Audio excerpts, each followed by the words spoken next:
जो बांग्लादेश में तख्तापलट हुआ है शेख हसीना का, जो हिंदुओं के वहाँ पे जो ये ऐसी खबरें आ रही है कि हिंदुओं को प्रताड़ित किया जा रहा है, मंदिरों को जलाया जा रहा है, उनको मारा जा रहा है। नहीं, सच्चाई है। इस्कॉन मंदिर, वो इस्कॉन मंदिर जला दिया गया जब भारत और बांग्लादेश का बंटवारा हुआ था। तो इस्कॉन मंदिर ने बांग्लादेश में मुसलमानों को 2 लाख मुसलमानों को 6 महीने तक भोजन कराया था। वो इस्कॉन मंदिर है। वहां मुसलमानों को, भूखे मुसलमानों को भोजन कराने का काम इस्कॉन ने किया था, मंदिर ने धर्मार्थ किया था। और आज जब वक्त बदला तो उसी इस्कॉन मंदिर को जला दिया गया। वहीं हिंदुओं को जलाया जा रहा है, मारा जा रहा है, काटा जा रहा है, बहनों बेटियों के साथ अन्याय हो रहा है। 8 लाख स्टूडेंट हमारे भारत के वहां फंसे हुए, 1 करोड़ हिंदू वहां बांग्लादेश में रह रहा है। हमने उनकी अर्थव्यवस्था बढ़ाने का काम किया, हमने उनको सजाने का काम किया, हमने उनको संवारने का काम किया, हमने उन्हें उद्योग दिए, हमने उन्हें शिक्षा दी, हमने उन्हें योग्यता दी। और बदले में वहां क्या मिला? सिर्फ और सिर्फ हिंदू लोगों को भगाओ, उनकी बहन बेटियों की इज्जत से खेलो, उनके मकानों पे कब्जा करो, उनके मंदिरों को तोड़ो। हर बार मंदिरों को तोड़ा जाता है, चाहे पाकिस्तान हो चाहे बांग्लादेश हो। क्या पॉलिटिक्स कर रहे हैं जमात इस्लामी, जो बांग्लादेश की जो संगठन है, इस्लामिक संगठन है, क्यों हिंदुओं को टारगेट करिए? क्या अंदर की पॉलिटिक्स? बहाना है हिंदुओं को, बस हिंदुओं के मकान छीन लो, हिंदुओं को मारो, हिंदुओं को भगाओ, हिंदुओं को बर्बाद करो। हिंदू सनातन धर्म में रहता है, हिंदू सबका साथ, सबका विकास, सबके विश्वास में रखता है। हिंदू सर्वे भवन्तु सुखिनः सर्वे सन्तु निरामया करता है। हिंदू विश्व के कल्याण की भावना करता है। हिंदू तो सबके लिए जीता है। हिंदू का हृदय तो हृदय है सबके लिए, लेकिन वहां उनके लिए हिंदू भाईचारा में रहता है। हिंदू भाई भाई करता रहता है, वो चारा समझ के भाई को खा जाते हैं, मिटा रहे हैं, वहां चारा समझ के खा रहे हैं। हम भाईचारा में रह जाते हैं। आप देख रहे हैं किस तरह से उनकी सभ्यता है। वो अपने प्रधानमंत्री के बेडरूम में घुसे, वो अपने प्रधानमंत्री के बेडरूम में घुसकर अंडरगारमेंट्स, ब्रा पैंटीज को लहरा रहे हैं, उनको लहरा रहे हैं उसके बेड पर लेट के। ऐसी वीडियोस देखी गई। ये सभ्यता है, ये इंसानियत है। ये बांग्लादेश भारत से अलग होके किया। इस बांग्लादेश की संरचना की थी। इस बांग्लादेश के बारे में शेख हसीना ने कभी सोचा था? इस बांग्लादेश को कभी G20 में भारत ने सम्मान दिया था? ऐसा हो रहा है। आज समय आ गया है देश के माननीय रक्षा मंत्री जी को, माननीय गृह मंत्री जी को, माननीय प्रधानमंत्री जी को, ये रफाल जो बना के रखी हुई हैं, ये टैंक बना के रखे हुए हैं, ये जो हमारी थल सेना, जल सेना, वायु सेना ये रखी है, बैठी है, ये केवल बैठने के लिए नहीं है, ये हथियारों पे जंग लगाने के लिए नहीं है। ये कम से कम दिखाना चाहिए, बता देना चाहिए कि अगर बांग्लादेश की प्रधानमंत्री शेख हसीना हमारे यहाँ शरणार्थी बन के आई है, सुरक्षा के लिए आई है, तो हमारी तोपें भी बांग्लादेश में उसकी रक्षा के लिए घूमेंगी, तो हमारे बम गिराने वाले आग्नेयास्त्र भी घूमेंगे।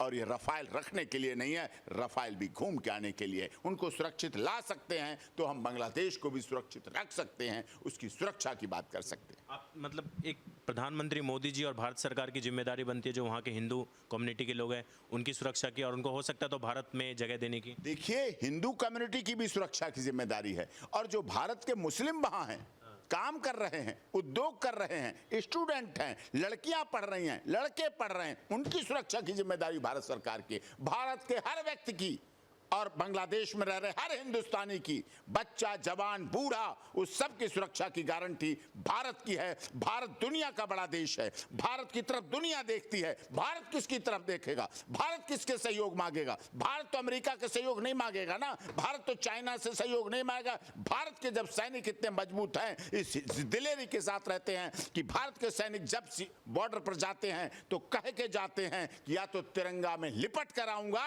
या तिरंगा लहरा के आऊंगा। और जब भी उनका पोस्टमार्टम किया जाता है तो सारी गोलियां सीने पे मिलती हैं, पीठ पीछे कोई गोली नहीं मिलती। ऐसे हमारे सैनिक हैं, ऐसे हमारे बॉर्डर्स हैं, ऐसी हमारी सुरक्षाएं हैं। BSF अलर्ट है, थल सेना, जल सेना, वायु सेना अलर्ट है। केवल अलर्ट नहीं रखना है, 100 से अधिक मौतें हो चुकी हैं आंकड़ों में, और मुझे लगता है उससे भी अधिक मौतें हुई होंगी, उससे अधिक दुर्घटनाएं हुई होंगी जब इस्कॉन का मंदिर तोड़ा गया होगा। आज तक दुनिया में कोई माई का लाल देश पैदा नहीं हुआ, किसी माई के लाल देश ने हिम्मत नहीं की कृष्ण जी के मंदिर इस्कॉन को तोड़ सके, इस्कॉन टेम्पल पे हमला कर सके। लेकिन बांग्लादेश ऐसा नासूर देश निकला जिसने इस्कॉन टेम्पल पे हमला किया, आग लगाई, वहां लोगों को मारा, पुजारियों को मारा, उन भक्तों को मारा, उन पुजारियों को मारा जो लोगों को खाना खिलाते रहे, जो अनाथों की सेवा करते रहे। बांग्लादेश का भविष्य कैसे देखते हैं, आने वाला जो भविष्य है? क्योंकि एक तख्तापलट के बाद जो हिंसा की तस्वीरें आ रही है, उसके बाद क्या भविष्य? देश का भविष्य भारत को संभालना चाहिए, उसका पहले का देश रहा हुआ है, अब संभल नहीं रहा है, तो बांग्लादेश को भारत को अपने में लेके अपना संभाल के अपनी सरकार बना के वहाँ रहना चाहिए, बिल्कुल रहना चाहिए। उनकी सामर्थ्य नहीं है, जिनमें इतनी दकियानूसी है, जो इतने गलत कुत्सित विचारों से हैं, जो ऐसी मानसिकता के हैं कि अपनी महिला प्रधानमंत्री के अंग वस्त्रों को ऐसे चला रहे हैं। मर जाना चाहिए, डूब मरना चाहिए चुल्लू भर पानी में। इंसान नहीं कह सकते, मर्द नहीं कर सकते। किस बात के इस्लाम सिखाता रहे महिलाओं का आदर करना, प्यार करना, सम्मान करना, और वहाँ इतनी बदतमीजी की, बेहयाई की हदें पार हो गई, कोई देख नहीं सकता। सोशल मीडिया पे ऐसा दिखाया जा रहा है, ये यूज किया जा रहा है। खाना मिल गया उन्हें वहां खाने के लिए, खा के दिखा रहे हैं ऐसा जैसे खाना नहीं मिलता है। नहीं मिलता है तो ऐसा तो मत करो। आपकी महिला है, आपकी पदेन प्रधानमंत्री है, चुनी हुई प्रधानमंत्री है, लोकतंत्र के अनुसार चुनी हुई है, और उन्हीं की वजह से जो 15 साल से शेख हसीना जी थी, इसलिए 8 लाख स्टूडेंट वहां पढ़ रहे थे।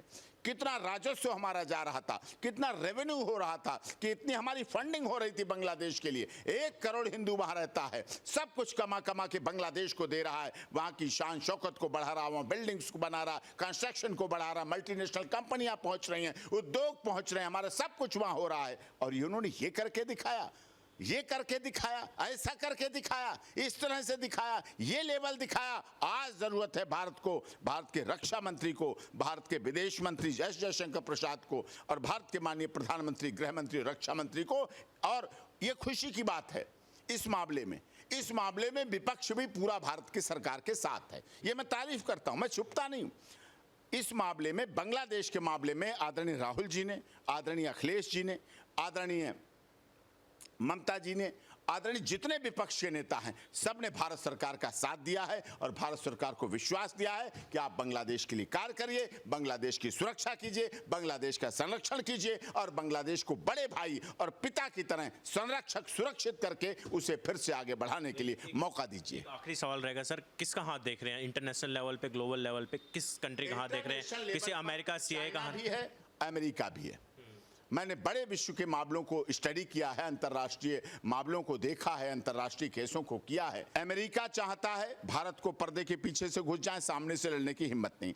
चाइना सामने से भी लड़ लेता है, पीछे से भी लड़ लेता है। चाइना चाहता है भारत की इस सीमा को भी, थोड़ा सा बॉर्डर्स को भी अस्थिर कर दो। नेपाल पे हाथ रख देता है, कभी इसको अस्थिर कर दो, पाकिस्तान को कर देता है, इसको अस्थिर कर दो, श्रीलंका के समुद्र के क्षेत्र को अस्थिर कर दो। उसे भारत खलता है।